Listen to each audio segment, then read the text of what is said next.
Alors, Excellences, collègues, mesdames et messieurs, merci parce que vous nous avez rejoints durant cette session sur les opportunités et les défis posés par alors l'extraction minière. Malheureusement, je ne suis pas un expert en mine, mais j'ai travaillé beaucoup avec des experts. Je travaille au sein de la Banque mondiale et nous essayons de trouver les synergies entre les consultations et les multiples activités. Nous travaillons alors avec nos partenariats dans la Guyane française et au Gabon. Alors, actuellement, nous sommes en train de travailler sur plusieurs projets vraiment intéressants en ce qui concerne l'agriculture, et ceci afin d'intégrer le secteur de la foresterie dans la gestion des euh, dans la gestion alors des éléments et en outre, nous sommes en train de travailler sur l'impact alors de l'EMAP sur les forêts. Malheureusement, nous n'avons pas encore beaucoup d'études. En 2019, nous avons publié une série de rapports sur cela et sur les impacts, voilà, de l'EMAP. Et malheureusement, nous avons vu que nous n'avons pas de ligne directrice claire dans ce secteur. Alors, je suis vraiment heureux d'être avec vous aujourd'hui, ceci afin de partager avec vous les résultats que nous avons pu réaliser et le progrès réalisé alors et de discuter. Je devrais remercier la facilité de euh, Forest Partnership et je voudrais aussi remercier alors Planet Gold pour l'organisation de ce forum et tous nos collègues pour leur aide. Notamment, nous voudrions vraiment vous remercier à nouveau et nous encourageons votre participation dans la boîte de discussion. S'il vous plaît, ajoutez votre mail afin que nous répondions à quelconque question. Après, maintenant, nous allons donner la parole à John Drexate qui est un expert en changement climatique et qui travaille au sein de la Banque mondiale, de l'initiative adéquate. Alors, la parole est à vous, cher John. Merci beaucoup, Idriss. Et comme Idriss l'a déjà mentionné, voilà. Euh, l- la Banque mondiale est en train de travailler, et ceci afin de promouvoir des technologies propres, durables, et ceci tout au long de la chaîne d'approvisionnement. Nous sommes en train de déployer des efforts pour promouvoir la transition énergétique et bâtir des technologies sans carbone et durables. En 2019, l'initiative d'extraction minière respectueuse du climat a regroupé ensemble les institutions financières, les gouvernements, les industries et les donateurs et les financeurs privés afin de soutenir ce secteur. Ce programme aide les pays en voie de développement afin que ces derniers bénéficient des minéraux et des métaux qui sont essentiels pour cette transition et pour minimiser l'empreinte climatique. Notre soutien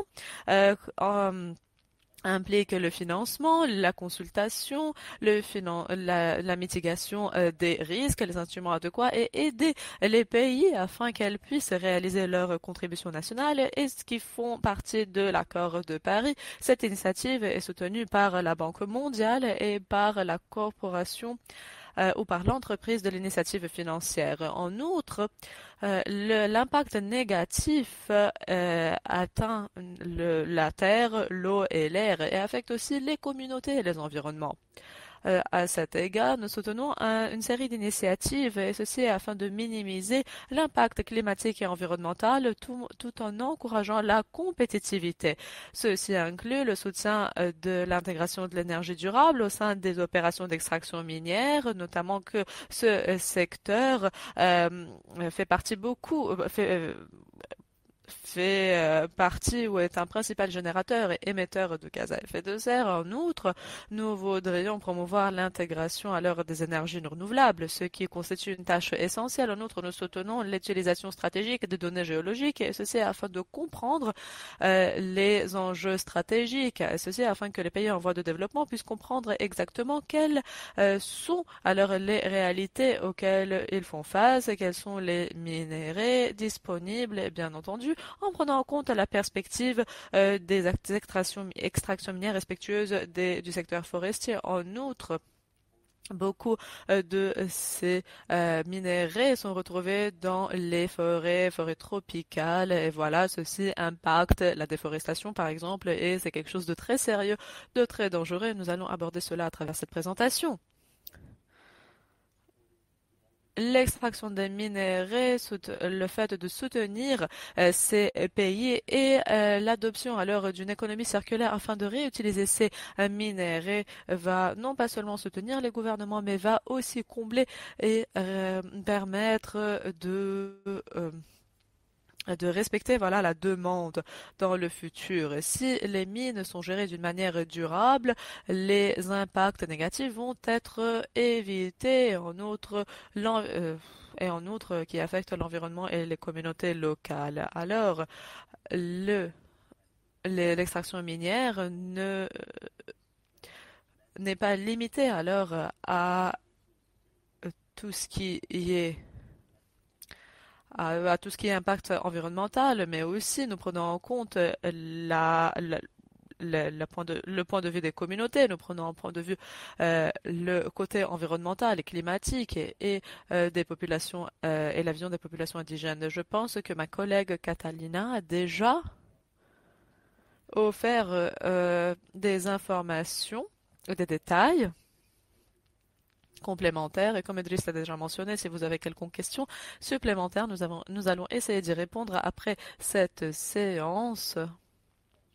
Et nous allons vous parler séparément s'il y a quelconque autre question.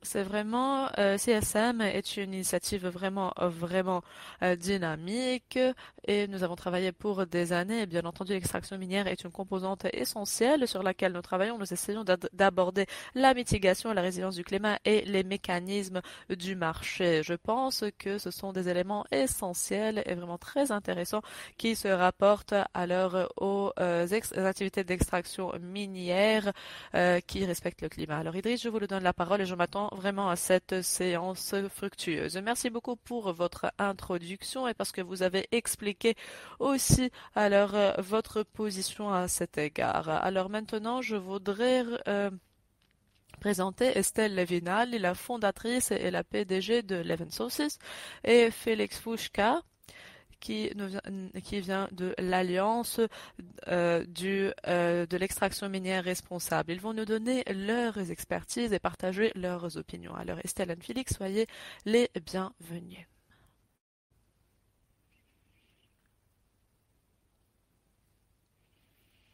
Alors merci beaucoup Idriss.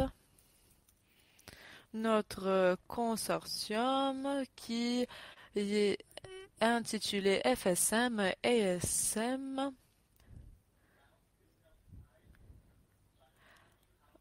ou notre consortium, excusez-moi, entre Living Sources et Alliance for Responsible Mining RM travaille alors sur l'initiative de la Banque mondiale. Actuellement, Estelle et moi allons vous présenter comment nous sommes en train de travailler sur ce projet-là, et ceci afin de soutenir les mineurs à petites échelles et artisanaux, et ceci afin de faire face aux obstacles. Comme Estelle l'a déjà mentionné, euh, l'extraction minière a impacté le changement climatique. Alors, les activités minières sont un moteur de changement climatique.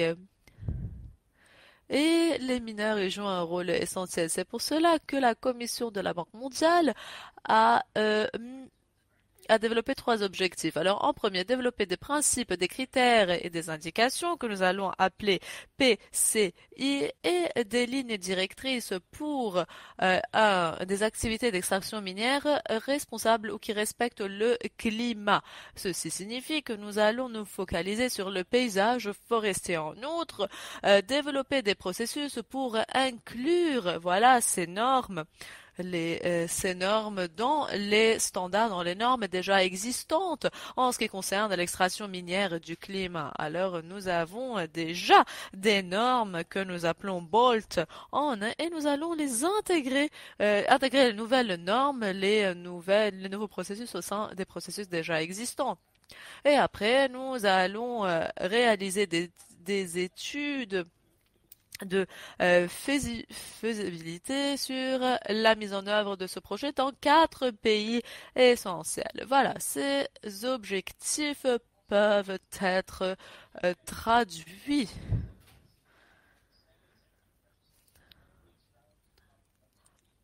Et nous pouvons voir, peuvent être traduits alors par 3 étapes. Excusez-moi, nous pouvons prendre en compte des consultations essentielles qui qui vont être adoptées. En effet, nous allons en premier avoir des études de faisabilité au niveau local et nous allons voir quelles sont les stratégies pour pour les mises à jour standards et développer, voilà, l'initiative ESEM. Alors, ou l'initiative de l'EMAP. Alors, permettez-moi de vous donner les 3 caractéristiques ou les 3 sections essentielles de notre travail. Alors, en premier, l'introduction, la section A. Alors, l'introduction et les principes généraux. Alors, nous prenons en compte cette cette étendue ou ce cadre global et l'application dans tous les paysages, mais nous devons prendre en compte, bien entendu, les domaines essentiels, les domaines, par exemple, alors les domaines où la biodiversité est clé et les écosystèmes exceptionnels. Voilà, ces normes doivent être adoptées. Il y a déjà 3 principes où l'extraction minière artisanale existe. Par exemple, comment nous pouvons sauvegarder l'écosystème euh, sauvegarder la résilience et l'écosystème forestier, la biodiversité, le carbone et les services de l'écosystème. En outre, le principe 2 prend en compte les approches qui sont relatives aux droits de l'homme, aux communautés, aux moyens de subsistance au niveau local et global. Et bien entendu, le principe 3 prend en compte l'engagement afin de mitiguer la hiérarchie des approches pratiques pour éviter des impacts sur le secteur forestier, minimiser et réhabiliter ce secteur. Pour la section B, nous allons parler des PCI pour les entités d'extraction minière artisanale. Voilà, nous avons la méthodologie qui est essentielle et qui est requise et nous avons 5 demandes, 5 exigences sur l'évaluation de la situation, la planification des opérations de ce projet et nous voyons qu'il y a 37 exigences où on voit des impacts directs qui nous proviennent de l'extraction minière, 6 qui sont des impacts indirects et nous avons 16 exigences qui prennent en compte le financement du carbone. Pour la section C, nous prenons en compte les lignes directrices pour les parties prenantes de l'extraction minière artisanale. L'expérience nous a montré, bien entendu, que l'extraction minière qui est liée à la pauvreté ne peut pas, bien entendu, respecter les normes ou les lignes directrices qui ont été conçues pour les grandes entreprises à grande échelle. Alors, ceci requiert le soutien où le secteur, voilà, des artisans et des mineurs à petite échelle ont besoin de l'extraction minière, excusez-moi, artisanale, ont besoin de soutien des gouvernements et c'est le rôle, comme nous avons mentionné, du gouvernement, de la société civile, du secteur privé, des organisations de développement afin que ces derniers aident à établir un environnement encourageant pour l'extraction minière artisanale qui respectera le secteur forestier. Alors maintenant, nous allons donner la parole à Estelle. Félix, merci beaucoup. Je ne vais pas. Alors, je vais me détourner un tout petit peu, voilà, de la diapo. Alors, il y a 5 zones essentielles dans lesquelles nous voudrions soutenir l'adoption de ces normes, et ceci afin de promouvoir cette non pas seulement les maps, euh, mais le respect du secteur forestier à cet égard. Nous voudrions travailler sur 4 normes afin que ces miniers peuvent l'appliquer. Nous reconnaissons vraiment que cette norme ne peut pas être fiable toute seule, mais ceci peut être alors adapté, peut être modeler et intégrer au sein des exigences des normes déjà existantes. La deuxième, le deuxième domaine qui peut adopter cela, c'est le gouvernement, je dirais. Donc, nous avons donc 80 pays dans lesquels l'EMAP a lieu et nous savons que d'avoir des réglementations efficaces et aussi bien une bonne gouvernance pour incentiviser aussi ce qui est fait sur le terrain, là, ça pourrait vraiment changer la donne pour la production. Alors, la norme de par elle-même peut être prise en tant qu'une inspiration par le gouvernement pour établir les réglementations pour fournir les services à donner aux mineurs artisanaux et à petite échelle. Et il pourrait y avoir des suggestions faites pour des actions à entreprendre par le gouvernement. Alors, là, le troisième point, ça serait des programmes de réduction de l'utilisation d'éléments néfastes. Parce que les finances, parfois, c'est vrai que ce n'est pas seulement les finances qui peuvent changer la donne pour ce qui est fait, mais peut-être que les normes, au travers des normes, on peut aussi débloquer les finances pour les mineurs artisanaux. Et puis, en effet, cela permettra de mettre en place des programmes et aussi bien, il faudrait qu'il y ait des programmes responsables où avec les acteurs sont liés par rapport à ce qui est fait dans le secteur d'orpaillage, le paysage, de travailler avec les ONG, avec les communautés au niveau local pour les soutenir par rapport à ce qui est fait sur place. Voilà, donc en fin de compte, c'est de voir les choses de manière holistique au travers de toutes ces organisations. Et le changement, bien entendu, commence avec la création de la sensibilisation. Nous avons donc d'un processus déjà qui a commencé il y a 2 ans. Et puis là, nous commençons, voilà, donc à part la campagne sur les médias sociaux qui a été lancée il y a quelques jours, on veut vraiment qu'il y ait un appétit pour, enfin de la part de toutes les parties prenantes, pour que les personnes puissent en savoir davantage à ce niveau. Peut-être vous pouvez donc répliquer et faire un copier-coller de ce que vous voyez sur notre site par rapport à notre campagne à ce niveau-là. Et aussi, il faut renforcer les capacités des personnes pour adopter de nouvelles pratiques. Ce serait efficace d'avoir un modèle concret, peut-être pour une formation, pour rendre cela plus réel et inspirer les uns et les autres. Et de savoir ce qui est à quoi s'attendre, n'est-ce pas? Et puis, ça peut être très utile, je dirais, de rendre ces choses beaucoup plus tangibles et réalistes. Et puis, en effet,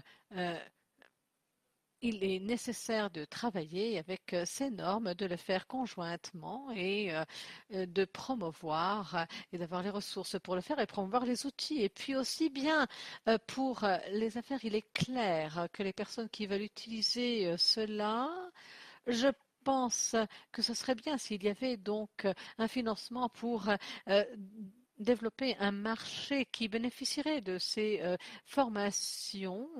Et puis pour les mineurs également, cela pourrait aider à pousser cela davantage.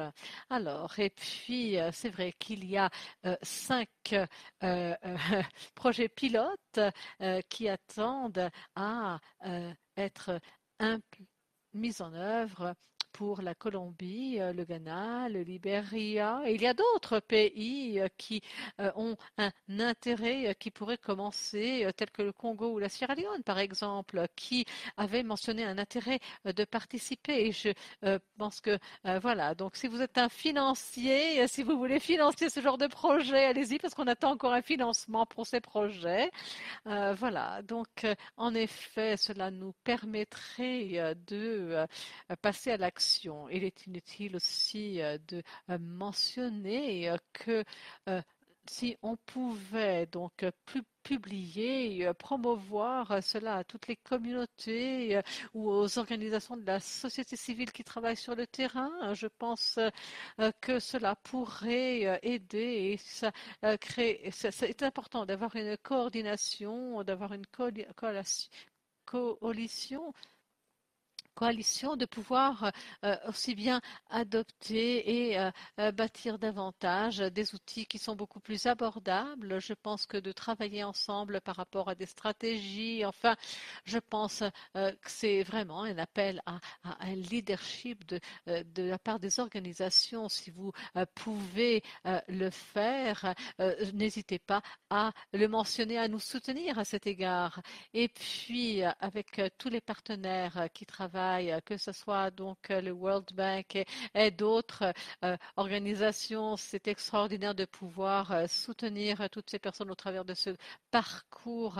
Et faites-nous savoir si vous voulez donc nous rejoindre en tant qu'organisation. Donc, cela serait fantastique de pouvoir soutenir ce genre de projet. Merci. Voilà, si vous êtes intéressé à jeter un œil sur cette diapo, vous avez donc le code QR que vous pouvez utiliser pour télécharger le rapport de la Banque mondiale concernant ce sujet qui est donc le développement donc des normes donc pour les forêts, pour l'extraction artisanale smart et l'extraction à petite échelle. Et voilà, vous avez aussi les standards. C'est un autre code QR que vous pouvez utiliser et les communautés peuvent l'adopter et l'adapter. Voilà. Et sur cette dernière diapo maintenant, voilà, vous avez nos détails pour nous contacter. Je vous remercie de nous avoir rejoints et je compte sur votre soutien. Merci beaucoup Estelle et Félix par rapport à ces informations sur ces rapports et ce manuel. Donc, en effet, par rapport au rapport qui vient d'être publié, je vous invite à le lire. Maintenant, je vais donner la parole à Rémi Belon, qui est donc un spécialiste à la Banque mondiale. Donc, vous avez la parole. Merci beaucoup. Bonjour à tous. C'est un plaisir de modérer ce panel pour discuter de l'interaction entre les maps par rapport aux forêts. Et nous allons maintenant vous présenter nos 4 intervenants de ce panel. Nous sommes heureux d'avoir parmi nous Madame Louapoulamal est la ministre de l'Environnement, du Développement durable de la Guinée. Donc, bienvenue Madame la ministre. J'espère que vous êtes avec nous. Et je ne vois pas voir la ministre. Je ne sais pas si elle est en place. Nous n'arrivons pas à la voir sur l'image. Il y a aussi donc Monsieur David Abiamofo, donc ministre du Suriname. Merci beaucoup. C'est un plaisir de participer à ce forum aujourd'hui. Merci. Merci beaucoup. Et nous avons aussi Ruby Weinberg qui est donc gestionnaire du programme Jennifer. Merci Ruby, bienvenue. Et nous avons Monsieur Goussero, le directeur du programme. Donc Gustavo, bienvenue aussi, directeur des programmes du Fonds pour l'environnement mondial, FEM. Gustavo Abe da Fonseca. Voilà. Donc, je ne suis pas sûre si la ministre de l'Environnement et du Développement durable de la Guinée est avec nous, car on ne la voit pas. Bon, ben sinon, nous allons donc commencer, sinon, avec les questions, donc avec le ministère du Suriname, sinon, voilà. Donc, c'est un plaisir d'être avec vous. J'ai travaillé au Suriname il y a quelques années d'ailleurs. C'est fantastique de reconnecter avec cette réalité. Voilà, j'aimerais savoir, est-ce que vous pouvez partager votre expérience sur l'impact de l'EMAP sur l'environnement et les communautés locales au Suriname, Excellence? Oui, merci. Merci pour cette question. Je dois dire que le partage, le plaisir est le mien. J'espère vous re-souhaiter la bienvenue encore une fois au Suriname bientôt. Et aussi bien mes remerciements à la Banque mondiale pour les efforts déployés et pour cet engagement dans cette trajectoire de l'EMAP par rapport aux forêts. Et dans la plupart des cas, l'EMAP est une pratique ici, c'est pratiqué par les petites compagnies ou par des mineurs individuels, aussi bien par des familles dans les communautés rurales qui dépendent de ce secteur financièrement. Et comme vous le savez, au Suriname, c'est important pour l'économie nationale et cela a un impact malheureusement important sur l'environnement, sur l'air, sur l'eau. Et comme j'ai mentionné, la dégradation des terres, déforestation, l'érosion des sols et la contamination aussi bien des nappes phréatiques et puis euh, voilà, cela a un impact sur la qualité de l'eau potable pour les communautés en amont et sur la biodiversité, sur les sols, et non seulement à l'intérieur du pays, mais également dans les villes, à Paramaribo, par exemple, euh, la capitale, due à ce traitement de l'or avec des éléments nuisibles. Et puis, on utilise beaucoup de mercure. Et vous savez que s'il y a donc des risques d'infiltration de cela dans le sol, mais aussi pour les organismes vivants et les communautés et pour l'écosystème. Dans le cas du Suriname, il y a plus de 14,8 d'hectares. Cela représente donc 93% du pays. C'est un des pays les plus exploités du monde. Et donc, aussi bien la déforestation est importante et donc un pays avec beaucoup de déforestation. Et puis, c'est vrai que l'EMAP l'EMAP est une menace majeure pour notre pays. Et par rapport à ceci, l'impact sur les communautés se fait ressentir et euh, il faut toutefois que les droits des communautés et des personnes autochtones soient pris en considération par rapport à cela. Cela crée beaucoup de tensions au sein des communautés locales et par rapport aux droits des mineurs.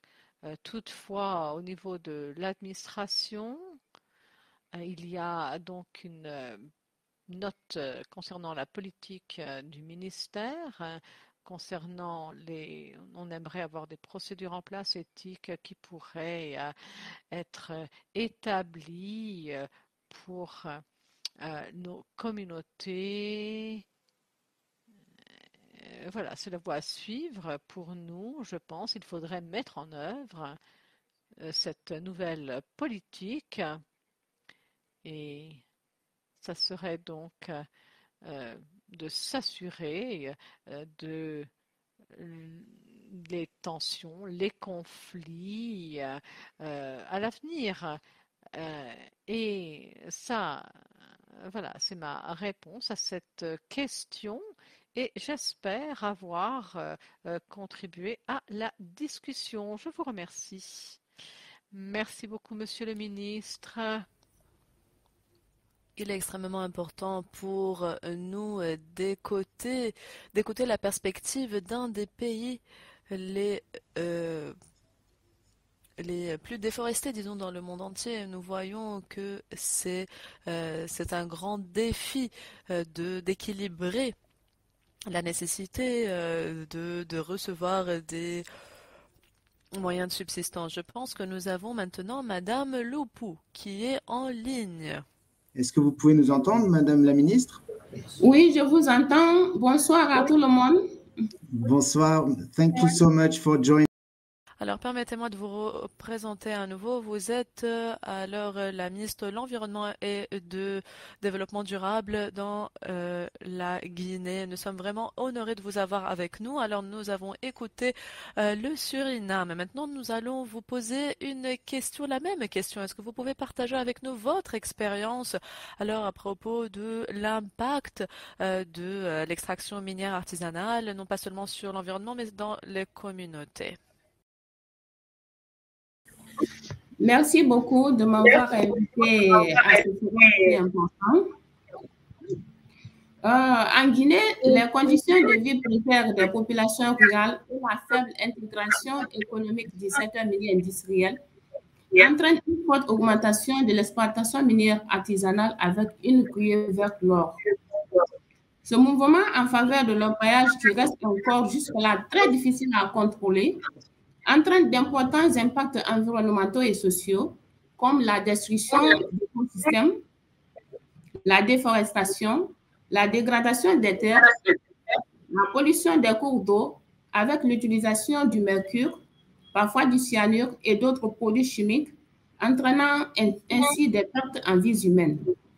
Ces impacts mettent en danger les milieux récepteurs physiques et humains tout en réduisant leur résilience face aux effets du changement climatique. Pourtant, la conciliation de la protection de l'environnement avec les activités économiques, notamment minières, et les multiples services qu'elle procure est une priorité pour la Guinée. Notre objectif est d'avoir une approche intégrée de gestion durable des ressources naturelles renouvelables et non renouvelables, dont les bénéfices seront à la fois pour les travailleurs, les communautés rurales et pour les écosystèmes et la biodiversité. Donc, si vous me demandez de notre expérience en ce qui concerne l'exploitation artisanale minière en Guinée, c'est ce que j'avais à dire pour l'instant. Je vous remercie. Merci à vous, Madame la ministre. Alors, merci beaucoup, Madame la ministre. J'espère que vous avez pu écouter l'interprétation, mais moi, j'étais heureux parce que j'étais chanceux parce que je pouvais écouter le français. Et nous espérons que les normes qui y ont été développées vont être essentielles et vont bénéficier les exigences et les demandes locales et des communautés. Alors maintenant, nous allons donner la parole à Roubier. Et peut-être que vous pouvez partager avec nous l'importance de votre initiative GEM Fair. Et vous allez pouvoir aussi nous donner des informations sur l'impact environnemental de cette initiative. Merci beaucoup. Alors, GEM Fair travaille avec les mineurs artisanaux à Sierra Leone. Nous sommes actuellement en train d'acheter des diamants de ces mineurs en utilisant une application de traçabilité que nous avons développée et tous les mineurs qui ont rejoint notre programme doivent respecter une série de normes minimales qui sont alignées avec la diligence raisonnable adéquate. Et en outre, lorsqu'ils rejoignent notre programme, nous avons d'autres normes, par exemple la sécurité, la santé, l'environnement, des salaires justes, etc. Alors, les 2 premières années, nous nous sommes focalisés beaucoup afin de nous assurer que les normes du travail étaient respectées, notamment dans les mines où nous travaillons sur l'extraction du diamant. Et en 2020, nous avons commencé à développer une série de normes environnementales. Et à travers notre observation, l'observation des sites sur lesquels nous avons travaillé. Nous avons aussi pris en compte les pratiques et afin de comprendre, nous avons aussi pris en compte, voilà, les informations que nous avons obtenues des communautés. Et vous pouvez voir dans le district d'Icona tout cela. Alors, comme vous pouvez le voir, il y a beaucoup de dangers qui peuvent causer aussi des maladies, mais bien entendu, il y a aussi des déchets. Alors, ce que nous voudrions vraiment comprendre est le fait, alors, quels sont les coûts, quelles sont les implications, combien de temps tout cela va prendre, etc. En outre, il faut comprendre des parties prenantes, et ceci dans le secteur de l'extraction minière, mais aussi dans la grande communauté. Qu'est-ce qu'ils veulent faire avec ce terrain? Et malheureusement,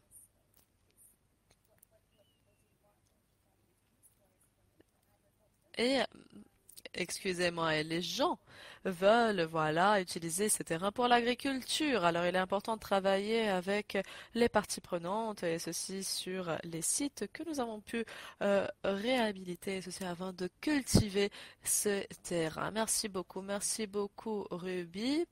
Oui, je vois qu'il y a beaucoup de défis dans le secteur des diamants et qui sont vraiment similaires à ceux rencontrés dans le secteur de l'extraction minière. Et je pense que les normes incluent des recommandations dans ce domaine-là. Alors, merci beaucoup parce que vous avez partagé cette initiative avec nous. J'espère que vous allez pouvoir la développer et vous allez inclure l'or aussi à un point donné. Je sais très bien que vous êtes en train de travailler sur des initiatives qui se focalisent sur l'or aussi. Maintenant, peut-être que nous pouvons donner la parole à Gustavo. Alors, est-ce que vous pensez qu'il y a alors une opportunité de financement et ceci en plus du programme Planet Gold? Alors, merci beaucoup. Rémi, permettez-moi premièrement alors de féliciter la Banque mondiale pour le lancement de cette initiative extrêmement importante et merci de nous avoir invités à participer à cette discussion d'aujourd'hui. Alors, l'extraction minière qui respecte le secteur forestier est quelque chose d'extrêmement important pour nous. C'est super d'être ici avec vous aujourd'hui et d'écouter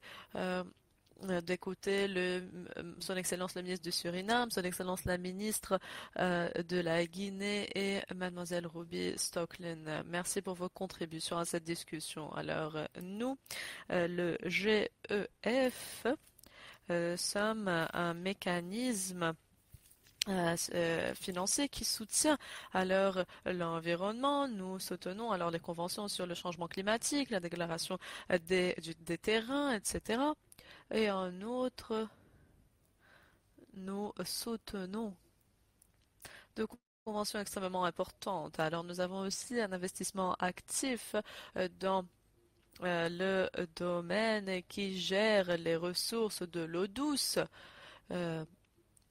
Et bien entendu, nous avons vu que l'eau douce est affectée à cause du secteur d'extraction minière, notamment à cause de l'utilisation des produits chimiques comme le mercure. En outre, nous abordons plusieurs problèmes environnementaux et ceci signifie que nous avons toujours essayé de rechercher les synergies, nous avons toujours essayé alors d'adresser les bénéfices, ceci à travers quelconque projet, à travers quelconque programme que nous finançons. Le programme Planet Gold est né suite à un mandat que nous avions suite à la Convention sur le mercure qui vise à réduire la pollution qui émane du mercure. En outre, nous savons que le secteur de l'extraction minière est le principal émetteur de mercure. C'est pour cela que nous sommes en train d'aborder ce secteur comme priorité. Alors, nous devons réduire le mercure dans le secteur d'extraction minière en premier et nous devons regarder alors ce problème d'un point de vue encore plus holistique, plus général. Nous devons éviter la déforestation, la dégradation des terrains, mais nous devons aussi traiter voilà, les sources de carbone, les sources émettrices de carbone qui sont basées sur le sol. En outre, bien entendu, c'est quelque chose d'essentiel pour l'initiative de GEF ou du Fonds pour l'environnement mondial. Bien entendu, nous avons soutenu l'initiative mise en œuvre par la Banque mondiale et ce sera vraiment intéressant si la Banque mondiale peut appliquer cette approche aux initiatives qui sont déjà existantes. Si vous n'êtes pas en train de le faire actuellement, alors je voudrais vraiment écouter votre contribution sur cela. En outre, il y a quelques jours, nous avons conclu les négociations avec nos pays donateurs et ceci pour le sommet financier prochain. Nous avons maintenant notre fonds qui est prêt et qui est d'à peu près 5,6 milliards de dollars. Ceci va ouvrir beaucoup d'opportunités afin que nous déployions encore plus d'efforts, faisons plus de travail dans ce secteur extrêmement important. Et je pense que nous allons pouvoir vraiment faire beaucoup de travail, et ce qui va améliorer la qualité des investissements dans ce secteur. Merci beaucoup. Rémi, je vous redonne la parole. Merci beaucoup, Gustavo. Et je suis d'accord avec vous. Ce n'est pas seulement Jeff, bien entendu, la Banque mondiale, les autres institutions doivent vraiment prendre cette opportunité, bénéficier de cette opportunité, déployer des efforts et à partir du temps afin d'utiliser cet argent pour promouvoir les principes de la durabilité. Alors maintenant, peut-être que nous pouvons, je sais que Madame la ministre... I know, Madame Ministre, je ne sais pas si vous avez réussi à obtenir la traduction. Non, ah, désolé. Je crois qu'on vous envoie un lien pour pouvoir le faire. Mais en attendant, peut-être je vous redonne la parole. Disons, Vous voulez vous poser une question un tout petit peu plus générale? Mais c'est vraiment essentiel de vous écouter. Alors, quel genre de soutien est-ce que vous... Alors, quel est le genre de soutien dont vous avez besoin, ceci afin que vous puissiez...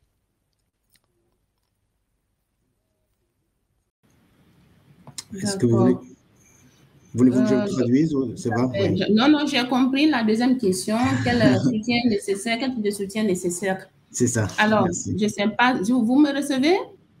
Très bien. Merci. Alors, je disais que les impacts potentiels des activités minières sur les forêts peuvent être directs, indirects, induits et cumulatifs. Aucun d'entre eux ne peut être ignoré et tous doivent être pris en compte si l'on veut concilier le développement minier et la conservation des écosystèmes forestiers.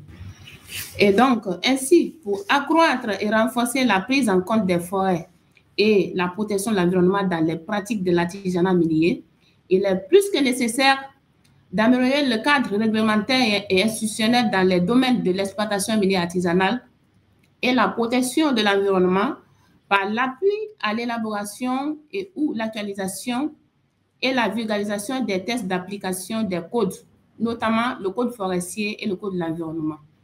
D'appuyer à l'élaboration des normes et standards nationaux qui seront conformes aux standards internationaux pour la validation des études d'impact environnemental et social, mais aussi pour le suivi et le contrôle des plans de gestion environnementale et sociale.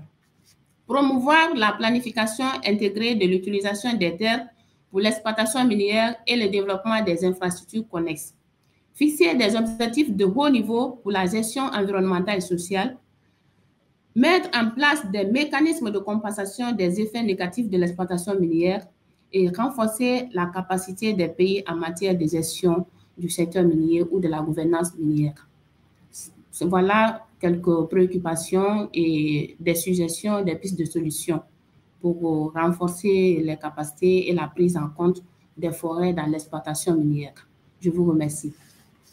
Merci, Madame la Ministre. Je crois qu'il y a eu beaucoup de travaux dans le secteur minier d'une manière générale en Guinée, des collaborations avec la banque en particulier, mais j'imagine que le défi reste de taille et qu'effectivement une grande partie est aussi pas seulement de définir les cadres légaux, mais vraiment de les mettre en application et de renforcer les capacités pour le suivi. Oui, effectivement, on est tout le temps en train de travailler avec la Banque mondiale dans le cadre de la mise en œuvre du projet de gestion des ressources naturelles minières de l'environnement. Et au jour d'aujourd'hui, nous avons soumis à la banque plus d'une trentaine de TDR dans justement le cadre de la mise en œuvre de ces tests d'application, l'élaboration des tests d'application des codes de l'environnement et le code forestier, et même le renforcement des capacités de certaines structures telles que l'Agence guinéenne d'évaluation environnementale et l'Office guinéen des parcs et réserves nationaux, ainsi de suite plusieurs services du ministère de l'Environnement. Donc, nous sollicitons que ces activités puissent avancer pour vraiment la mise en œuvre de toutes les directives allant dans le sens d'un développement durable, d'une exploitation minière rationnelle. Merci, Madame la Ministre. On tâchera de relayer ça aux collègues, mais j'en suis sûr que Monsieur Idriss et les collègues sont déjà à pied d'œuvre pour vous soutenir sur ces activités. Alors, permettez-moi maintenant de donner la parole à Son Excellence le Ministre. Je sais très bien que vous avez aussi des projets de collaboration avec la Banque mondiale, mais je ne sais pas quels sont les détails. Alors, ce serait vraiment super de vous écouter aussi, Monsieur le Ministre. Quel genre de soutien est-ce que vous avez besoin afin de promouvoir, d'amplifier la considération des forêts, et ceci dans le secteur minier au Suriname?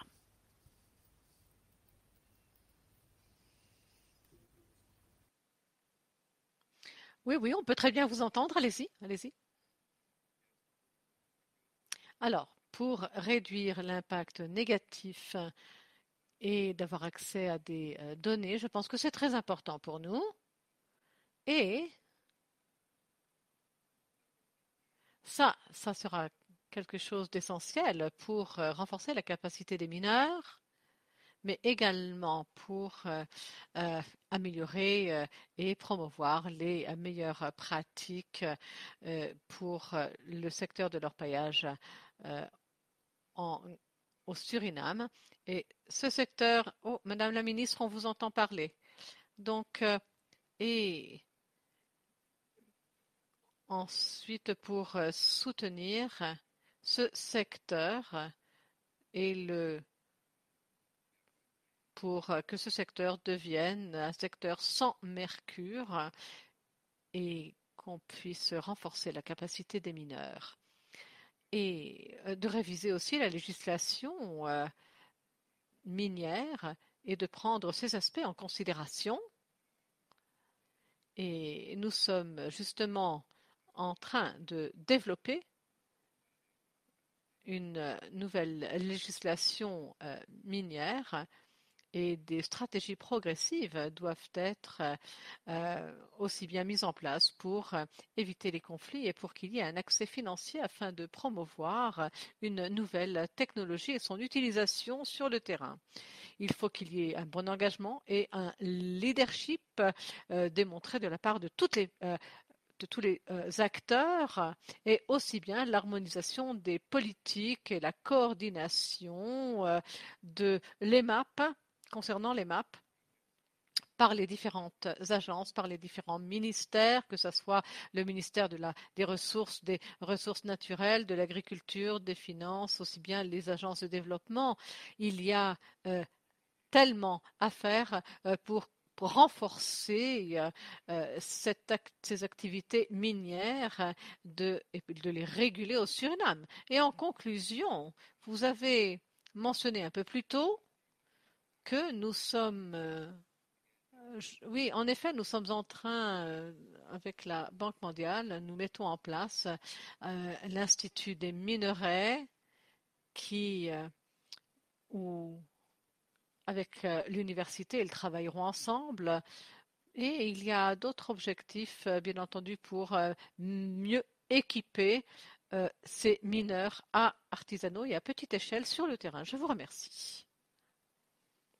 Merci beaucoup, Monsieur le Ministre. Je suis très heureux d'entendre que l'Institut des minerais sera bientôt établi.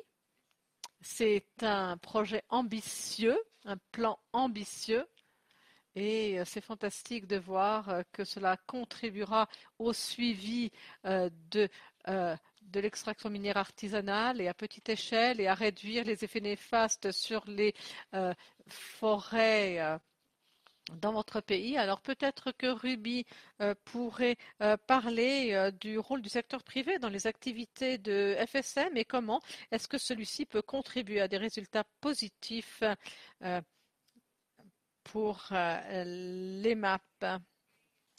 Oui, alors en effet, je peux uniquement parler par rapport à ce qu'on a pu faire ici au Sierra Leone, c'était à petite échelle, hein, mais par rapport à ceux qui font, qui sourcent le matériel, hein, donc nous avons déjà mentionné cela ici que les mineurs artisanaux n'ont pas donc ont un manque de financement pour pouvoir être en conformité aux normes.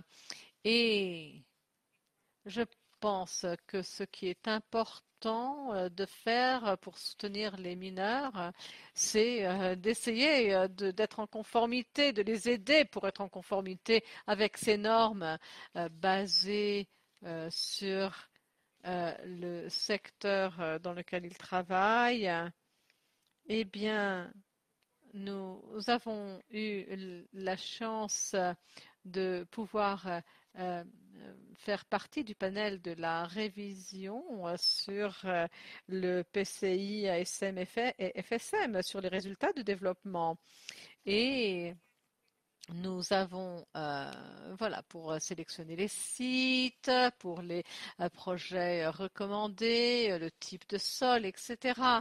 Et c'est là, quelque part, où il y a eu divergence. Eh bien, je pense que donc l'utilisation des terres après l'extraction minière, hein, et si on veut vraiment reboiser ces terres, eh bien, ça ne s'aligne pas toujours avec ce que les populations locales veulent et désirent.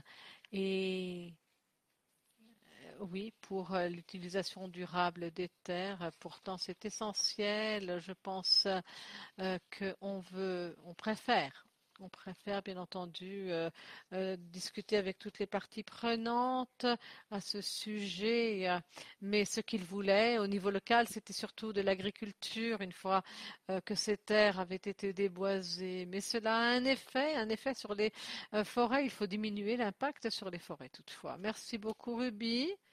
Drudy, donc c'est intéressant et je suppose que par rapport aux normes, on veut s'assurer que on prend en considération toutes les circonstances données. Et je comprends que dans votre contexte, vous devez impérativement aussi bien répondre aux besoins des communautés dans la restauration des sites miniers après l'extraction minière.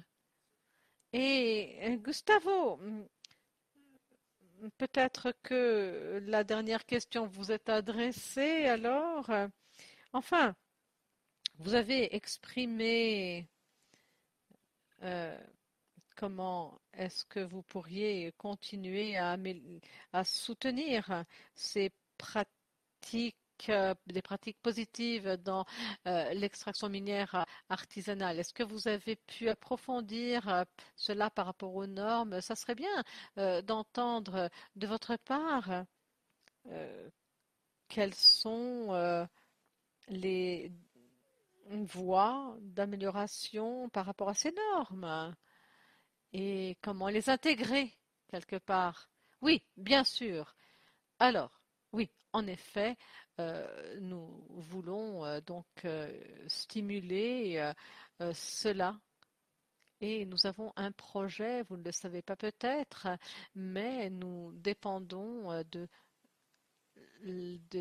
normes, bien entendu, et qu'elles soient intégrées au travers de ces projets dans le secteur, dans les pays où nous travaillons. Et puis, comme j'ai mentionné par rapport aux FEM, aux partenaires, par rapport aux différentes initiatives des MAP, il y a des projets, que ce soit en Afrique et aussi en Amazonie, aussi bien dans les bassins riverains. Nous travaillons aussi dans d'autres pays. Voilà, donc je pense qu'avec la Banque mondiale et avec euh, d'autres agences avec lesquelles nous travaillons, il y a des initiatives.